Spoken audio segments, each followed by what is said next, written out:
Good afternoon and welcome to the Rebound Dog Sofa podcast. I'm Spencer Hodgetts, the founder of Rebound Dog, and I'd love to welcome two guests from Brazil, bearing in mind we're up here in Cumbria in the northwest of the UK. So I'm honoured and humbled to welcome Maria Robinson and Simon Robinson.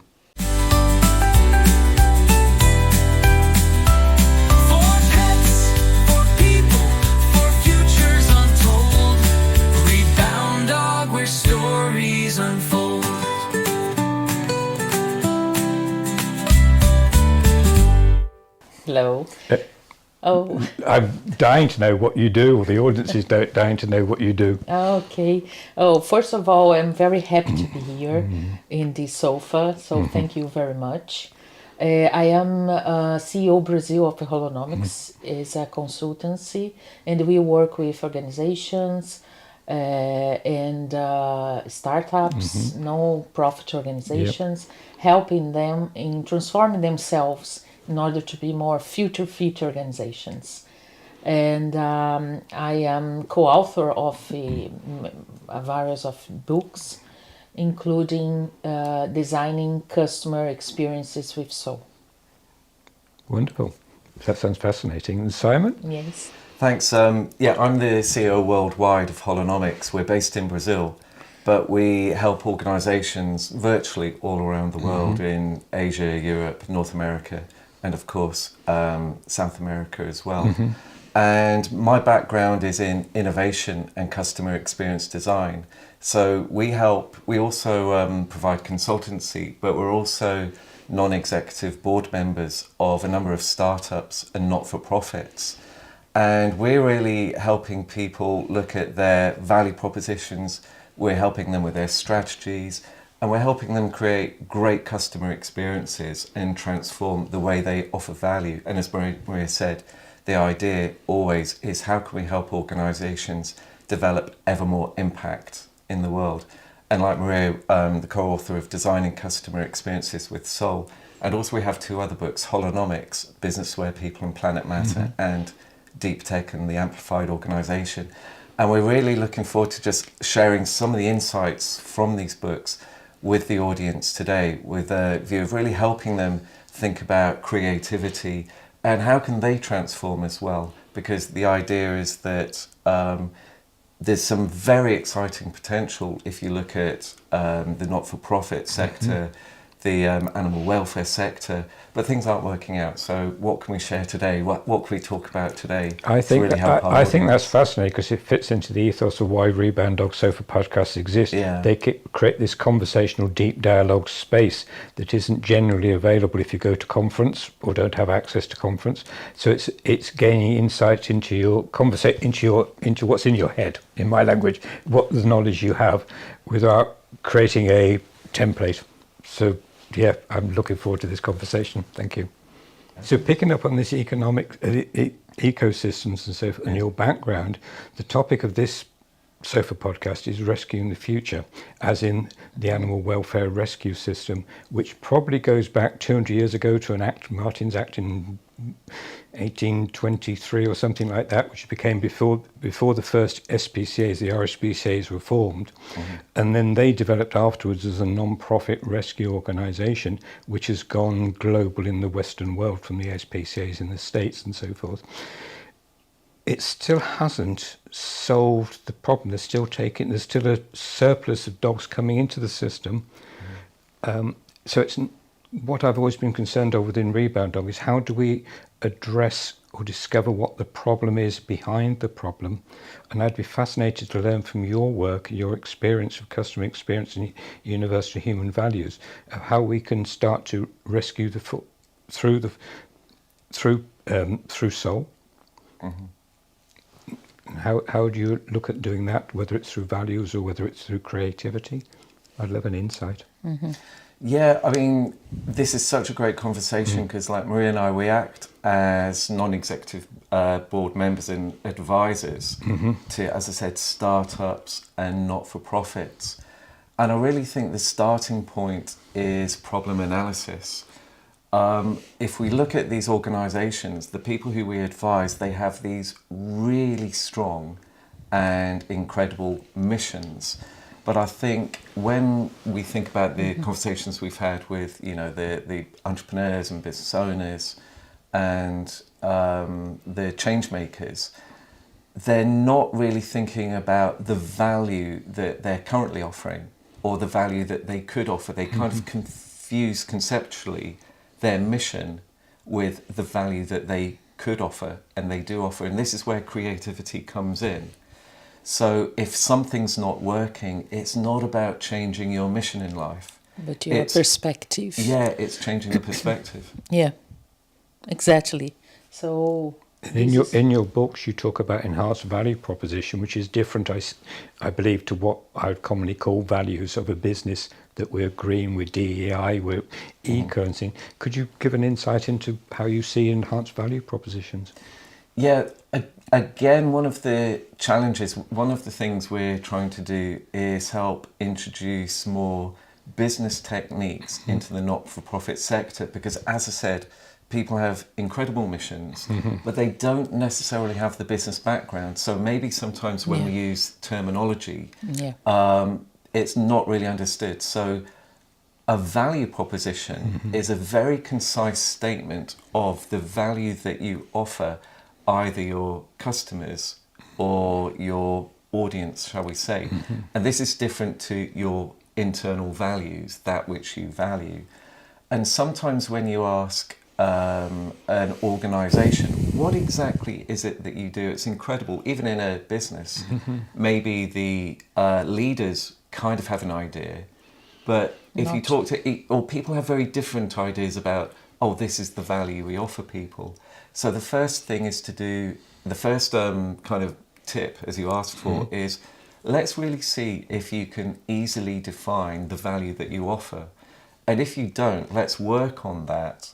And as you work through this process, you're going to naturally start to explore, you know, new avenues. Yeah, and one thing that we must remember is that any service, even if it is a non-profit organization, for-profit organization, any service is a promise that we are doing to people that will use this service. So what we are promising to them, this is the essence of the value that we must understand. And how we will deliver this promise. And this is what we need to discover in order to really recognize people that will accept and believe in our promise and will interact with our organization, our company. Yeah, I think Lessa, you've really reminded me of something, because again, the mission is not what you're offering people, and sometimes maybe some organizations think it's enough to have a positive mission. But if the promise, if there's a disconnect between what you're promising and the actual quality of the service that people receive, if there's a disconnect there, then you're going to have a very difficult time keeping people engaged. So we call this customer experience, the experience of the people who you're delivering a promise to. And when that isn't quite right, when there's a disconnect or friction or problems, then you're not going to create long-term relationships with people. And so I think this is another key message. Don't just focus on your mission. Really think about what you are promising.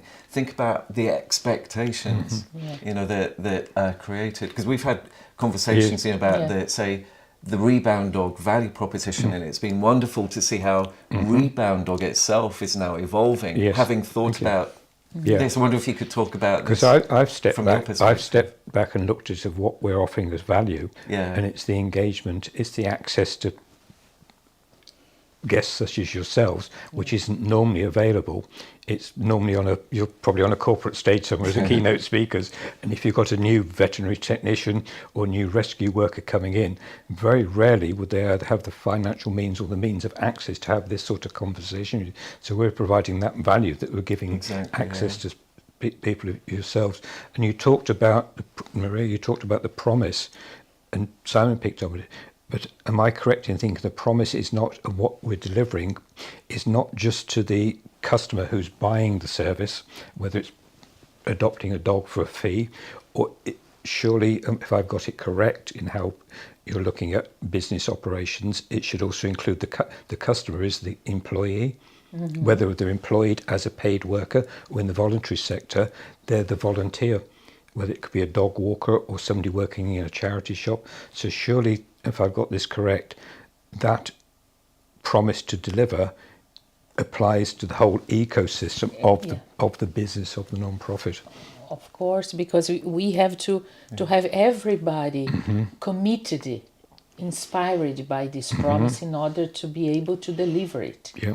And we are talking about people. In fact, under in the basis of all what we are talking about is the relationship, the quality of the relationships between people inside the organization, with the clients or with the people that we are interacting. So I used to say that is very sacred, these relationships, because we are putting different worlds together. Each person is a different word together. And what is making them create the relationship is this promise. So it's something very sacred, it's very precious. And when we are aware about how precious is this, the possibility for us to serve someone, independently if we are asking if there is money involved, because money is not the problem, money is how I recognize the service I am receiving. But we are, in fact, we are touching different souls. Is a very nice way to be in the world, because when we are working a service, when we are doing put in practice our talents and what we know, our knowledge, in fact we are having the opportunity to serve other people, to serve nature, to serve so it must be something that inspire who participates in this ecosystem, let's say. Do you also use the word sacred to describe it, which I totally endorse? Do you see it's also is necessary? Also, the word trust comes into the equation, into the conversation, because a lot of the times, if you're looking at, we could use dogs as marginalised. As an example, in Reband Dogs cases, looking at the animal rescue sector, but you can also look at the disenfranchised, marginalised people side of the equation, which is is linked in an ecosystem, and a lot of that breakdown in relationship, in communication, is a lack of trust, and it's a lack of trust on both sides. It's a lack of trust from the people that are providing the service, that they're probably not. There's a barrier. If I put my hands up, if it's on screen, there's a barrier, isn't there? So we need to establish a sacred trust in this service that we're offering, and a commitment, so that it's through the. I remember a conversation I had with a local charity, with their CEO, and I said, we're talking about values, not enhanced value proposition. We're talking about values. And I said, does the lady in the charity shop that you understand the values of your business? She said, no, probably not. And so there's a lack of communication. So if you're going back to what Simon touched on about communicating through, it's necessary so everybody understands it, and not just the buying customer. It's actually in the business side of it. I mean, there's a lot to unpack here, because for me, trust is absolutely fundamental, and I think an obvious related word is confidence. What are we trying to achieve? Help people being confident in each other, and where the disconnect comes from is maybe people assume the thinking of maybe other people, or there's a disconnect. There simply hasn't been a connection between the parts in an ecosystem, or even in an organisation, which is not an ecosystem. Even in organisations, it's incredible the lack of alignment. So if you look at one huge, say, corporate practice that we do, a lot of our work with Maria and myself is helping align the parts to create a coherent whole. And this principle is exactly the same for when you're developing an ecosystem. You're looking at the mental models and you're trying to open people's minds up so that they can maybe see more of the situation of other people in other parts of the system or in other parts of their ecosystem. Yeah, and I would like think- to emphasize this word, system, Yeah. because, for instance, inside the organization, the system manifests as a process, because the whole organization is a big process. Yeah. Although each party imagine that if I do my best, is okay, and forget that I am part of a bigger system. So this word is essential because we, in our lives, we are in a very big system. Yeah. And we have to, in order to be here talking, and we had so many people doing so many things in order to us to be here. So we live in a very big system, and I see that we forgot that as individuals. Yep. Yeah. And, that makes sense. And thinking about system much more broader than that, we have to include everything, the animals, the nature. Yep. So it's a very big system, and we are all together in all this experience to be alive. So this is something that we have to really remember. Yeah. So thinking of that and building on this, you in a coffee conversation before we Yeah. went live, we were talking about the word creativity, how an organisation looks at and uses or experiences creativity. Yeah. And how would you describe that from the work you've been doing recently? I think really, if you look at what one of our key messages today is, it's maybe people who have worked in the voluntary sector, maybe they haven't really wanted to really engage with, say, business practices because they think, oh, that's commercial or that's corporate and that's not us. But let's have a look at one thing we do. One thing that we talk a lot about in our book is how to map out a strategy. Yep. And that can sound really corporate. But from what remember what Maria was saying about thinking systemically, when you map out a strategy, what are you actually doing? You're mapping out what conversations need to be had. Yeah. And when you have mapped out your strategy, it's a way of, it's a narration tool.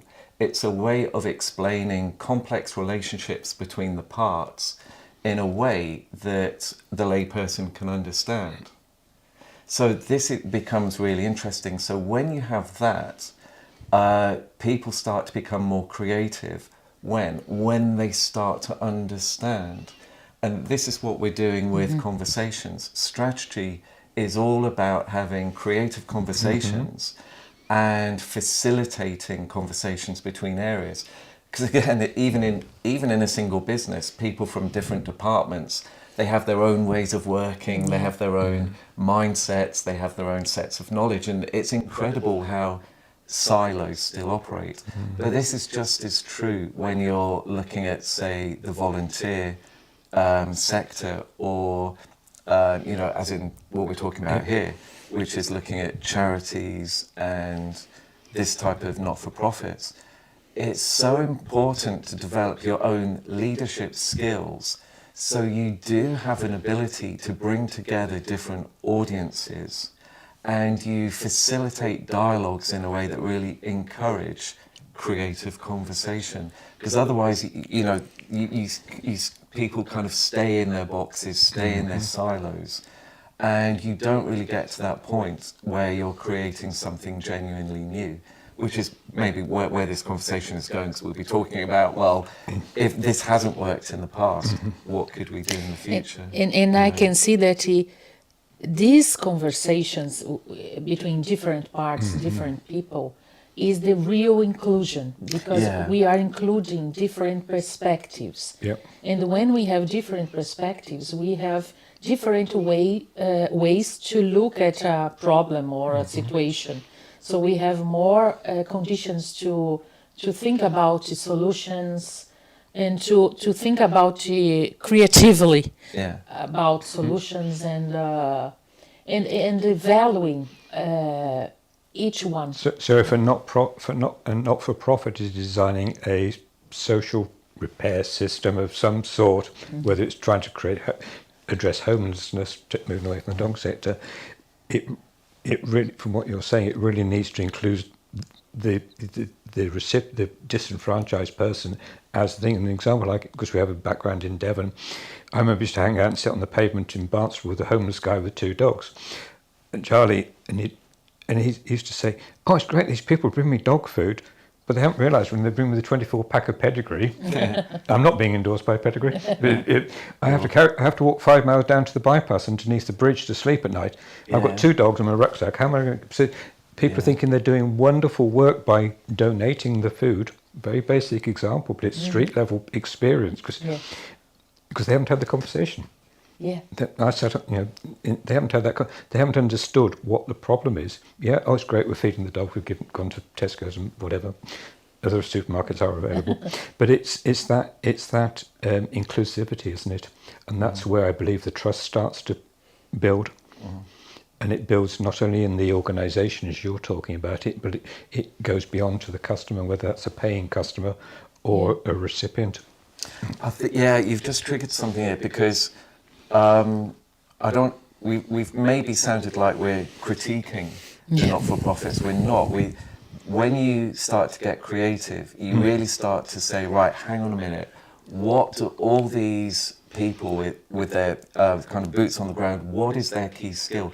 They are really close to the problem. Yes. Whereas maybe, people in businesses or who are not so connected, they're not really fully understanding the problem. And I love your example, because this is a great example of what we call lived experience.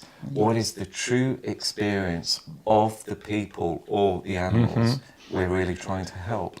And again, organizations, maybe they have a plan with, like, they have an ESG goal. The leadership team, they think, we really want to get out there and help and have some positive impact, but they're not seeing and fully comprehending the nature of the problems. And this is one area that I think is really underexplored right now. Thinking creatively about, well, here's a problem, but how can we reframe this in a much more positive way? And how can we really understand the value that needs to be offered, rather than just thinking about, well, our focus is financial, we really need donations. There's a lot more going on there that we can explore in terms of understanding. But if we took that as a society, as a collective impact that the non-profit sector can contribute, it would be disruptive. Oh, crumbs, the potential is there. It's an underlying. At the moment, it seems being critical. It seems stagnant at the moment. Yeah. It's rotating. It's churning. It's churning in what it's doing on its mission, its values, its outcomes. But it has a huge potential to look at how do we reframe those values of what we're offering, and just take a step back and to include everybody that's involved. Exactly. Just to let's give a real, actual, concrete example of what we're talking about. For example, over the past few years with technology and platforms, crowdfunding has become a possibility, and very large-scale crowdfunding, because the platforms are there. But the experience isn't, the value proposition isn't there. So the technology is there to allow large numbers of people to crowdfund and donate.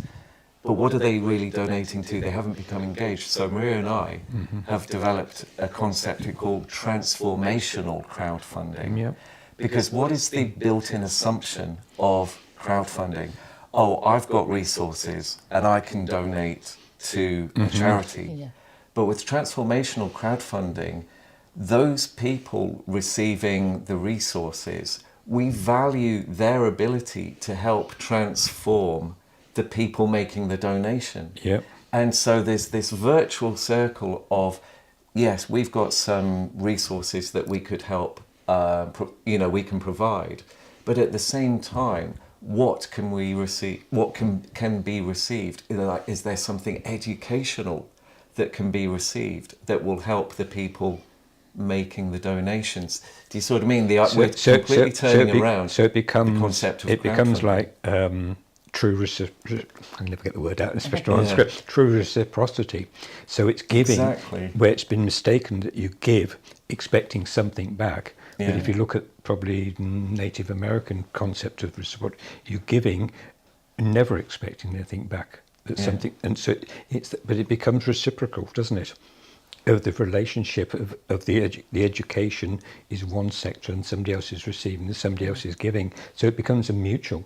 It is actually a mutual relationship, and the non-profits surely are in a mutual business. Yeah. And I think we always think about the relationship as the key point for in everything. Yeah.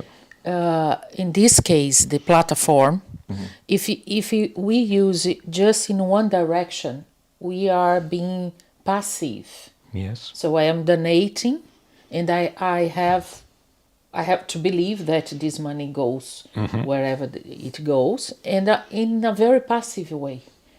But the point is, the platform is a very nice way for us to create new relationships. So we can make this relationship more active with this concept of transformational crowdfunding. So I am giving, but I am receiving as well, because in any relationship, a healthy relationship, It's an both- energy exchange. yeah, it's an energy exchange, and both sides are benefited by their relationship. Yeah, because maybe there's been a bit of a taboo saying, oh, if I'm donating, I shouldn't receive anything. It would be terrible to receive back. But I've not really thought about, I love the word reciprocity. Yeah, And because that's exactly what we're achieving, because that is sustainable over time. Because as you say, it's an energy exchange. Yep. So the energy still But is continually... also on your transformational crowdfunding, as I understand it, you're giving an opportunity for the donor to be engaged. Yeah. Whereas one of the faults, probably going back to Victorian times in the UK, is the rich, the wealthy have given, and they've got the money, so they're given, being super critical as me, says, oh, the wealthy have been patronised and they're given money to the poor, and they've given it to a charity who's done the work, but they've absolved themselves of the problem because they've given the money. Whereas as how I understand what you're trying to do with transformation crowdfunding is engage the donor, so the donor is continually engaged in the reciprocal process of that transformation, of that creativity. And they themselves become transformed by changing the relationship to empowering the people who are receiving the resources, and they themselves become transformed in the process by broadening or being educated or receiving something of true deep value. Yeah. And that is where we've changed the concept of crowdfunding. Yeah. Where, the creativity, and this is where it only works once you really have a solid value proposition.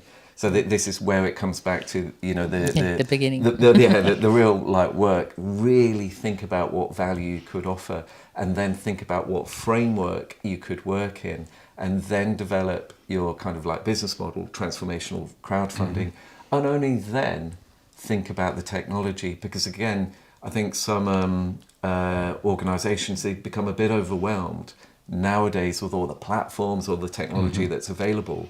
And they're not starting with the experience that they wish to offer. But like Maria and I, when we're advising, we always say, start with the experience that you want to offer, and then think about how you're going to deliver it. So if you use my background as a horticulturalist and look into the tree as an analogy, what you're looking at is putting the roots down. Yeah. So you're creating your value proposition as the roots of the trees. Yeah. The trunk then becomes the supporting system, and what you're looking at is platforms and AI and all these technologies. Really, is the flowers or the leaves and the twigs on the end of it. So until you've got that core thing grounded in, see my hands going down into the ground, and your value proposition is this bit here, and then you can grow. Yeah. But what I see it as, and you obviously do in your work, is that people are trying to start with the flowers at the top, before yeah. they got the roots in the ground, Yeah. and they haven't thought of how to water it or what nutritions or what support systems they need in place to make it happen. So there's as I said, there's a huge opportunity for the non-profit sector to expand. I think expand is the work of what they're doing, but looking at how they create an enhanced value proposition to do so. So they've got more focus on what sacred service they're offering. And if we look at animals, you're certainly touching on emotions and sacred service as sacred. Yeah. Absolutely. And, this comes back to the conversation that we were having. Nowadays, it seems to be a trend, like with social media. People are sharing more and more stories about dogs, photos of dogs, videos of dogs. So how can you tap into this incredible community energy and emotion and put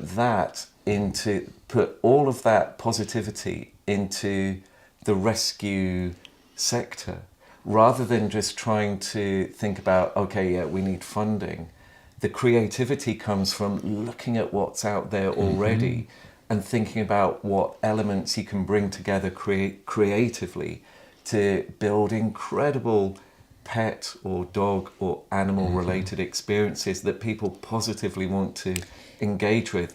And by the way, by engaging, we're helping all these dogs, rather than saying, look, we've got to help these dogs, but the model's not, as you said, the premise is this model isn't really working, and we need to think collectively about how to rethink, helping in rescue and welfare. And it's very interesting because we are living in a moment of the world that we need to improve and to bring more love in the relationships. And I can see that this volume of dogs and stories in the social media is because it's a very genuine relationship. Yes. When we have with our pets, with a dog, with a cat, or so it's a very genuine, and people are really feeling this gap in our reality nowadays, the gap of genuine relationships. It's engagement, isn't it? Yeah. It's lack of engagement. So this relationship, I think, is what will rescue the future because it's a genuine. There is lots to learn and to teach everybody these relationships. So this is something that bring back what we are made of. We are made of love. Yeah. And it's our deep essence. What? Love is our deep essence.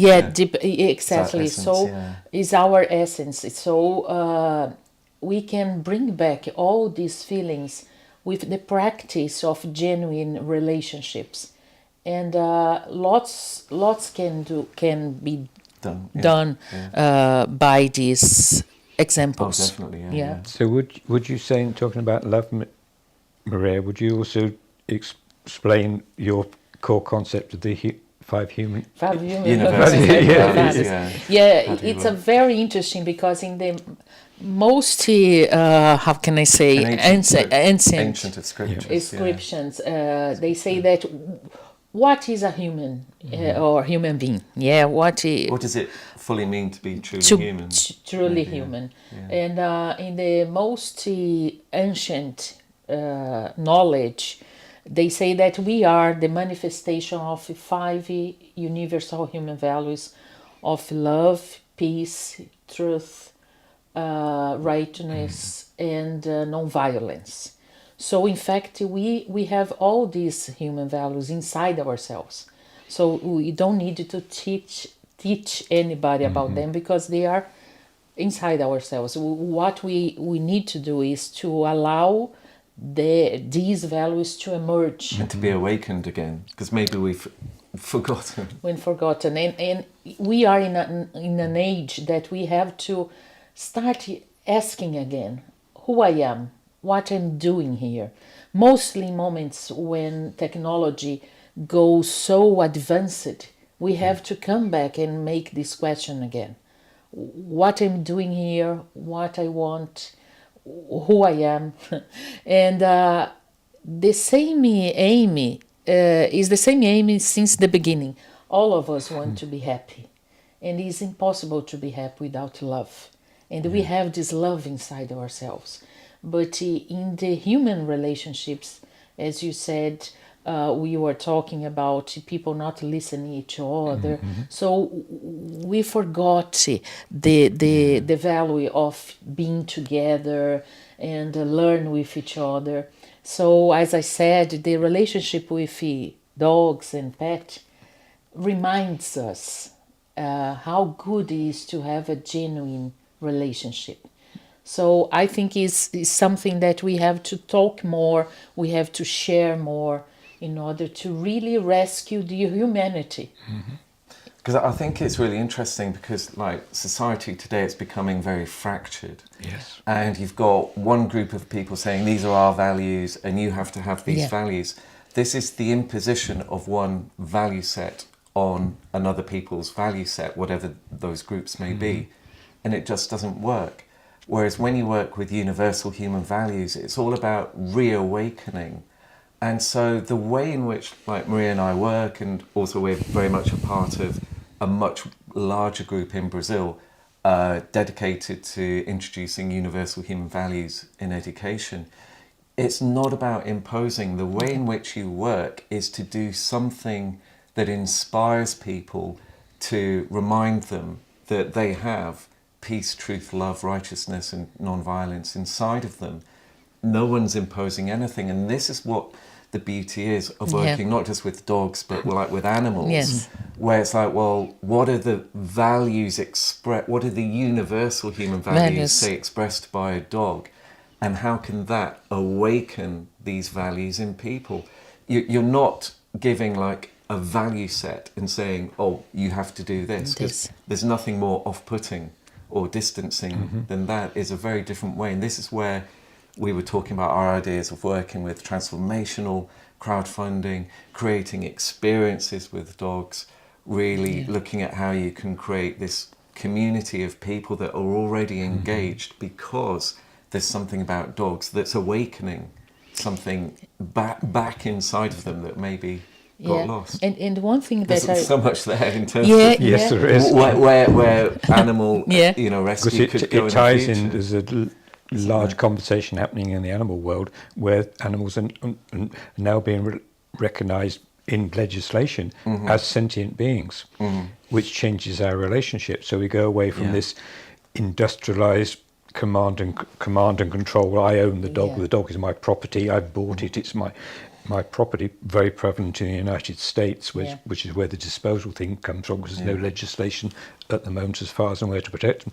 So if we start to reframe our relationship with animals so that humans do treat them as sentient beings, which they are, then we have the opportunity to bring in those human values. And we look at my wife and I rescued dogs for 40 plus years over the time, and they've always come to live with us, and we live with them. So we live with their characteristics, we live with their mannerisms, their traits, and we work around it so they live with us. There's my hands going to, it's a symbiotic relationship. It's not, oh, that dog's got to do Simon and British, so I say the Barbara Woodhouse click, sit. It isn't that command and control thing. And I think we have a huge you talked about a change, Maria, like on a movement, like a renaissance global change, and I think that is happening. And I've had similar conversations off camera with people that see similar. There's a huge opportunity for a transformation in society going into the starting in 2026. It probably, because my age, I won't see it, so I won't see it manifest. But if these conversations here on these sofa podcasts can start that transformation, to have people thinking, what if? Oh, maybe.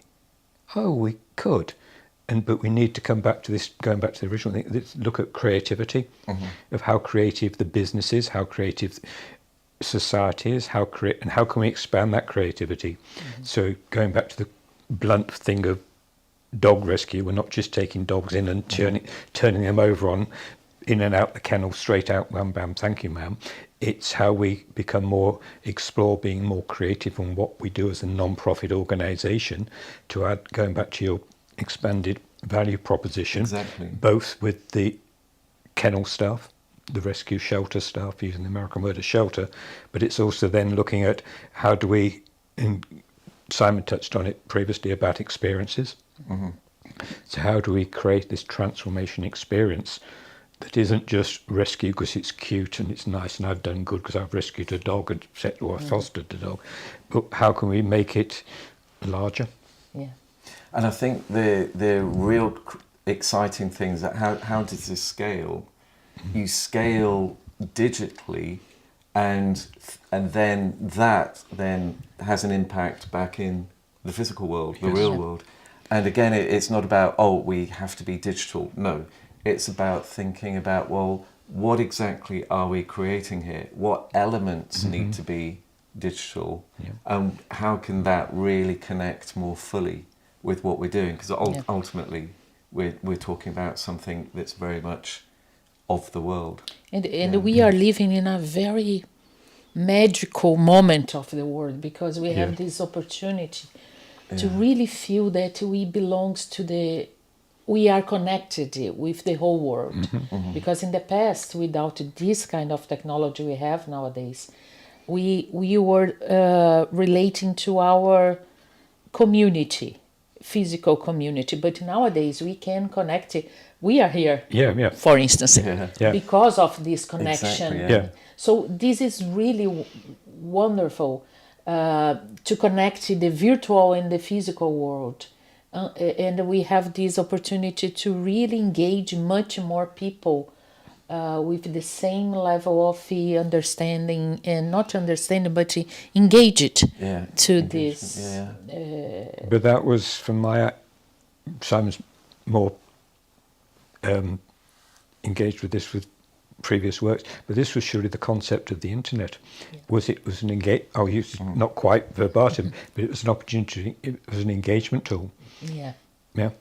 That's what that's been very basic on it, but that's what the opportunity is. So we will miss society will miss an opportunity if it doesn't take advantage and use it, and whether it's through AI and scaling or whatever. We're going to miss a huge opportunities. So I'm going to say thank you very much. This has been wonderful. Let's go and rock the world. Yeah, absolutely. There's so much potential out there, and it's been fantastic. Like playing a little role, or having a little input into the world of Rebound Dog. And thank you very much. I think 2006 is going to be very positive. There's huge potential. So thank you again. Yeah, for the invitation. We absolutely love these conversations. Yeah, most welcome. I could do them every week. That's it. No, it's been great. Thank you. Thank you.